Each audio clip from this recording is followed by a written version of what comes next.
রাধে রাধে। এটা আমার প্রথম ইউটিউবে ডেলি ব্লগ। এরপর থেকে ভাবছি প্রত্যেক দিনই এরকম ডেলি ব্লগ দেব। তোমাদের ভালো লাগলে অবশ্যই লাইক করো, সাথে সাবস্ক্রাইবটাও করে দিও প্লিজ। এই যে আমার উনি কাজে চলে গেছে, তাই ঘরের কাজগুলো করতে আরম্ভ করেছি, যেটুকু থাকে আর কি। ঝাড়টার দেওয়া, মোছা, প্রত্যেক মেয়েরই এই টুকটাক কাজগুলো করতেই হয় বিয়ের পরে।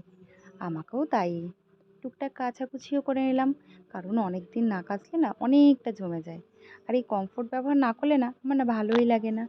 তারপরে আমি স্নানে চলে গেলাম। স্নান করে এসে একটু ধূপধুনা দিলাম ঠাকুরকে।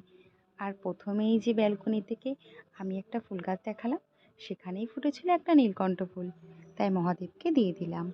আর ঠাকুরঘর তো আলাদা আছে, সেটা একদিন নয় অন্যদিন দেখাবো। আর এই যে তারপরে আমি আমার স্কিন কেয়ারটা করে নিলাম।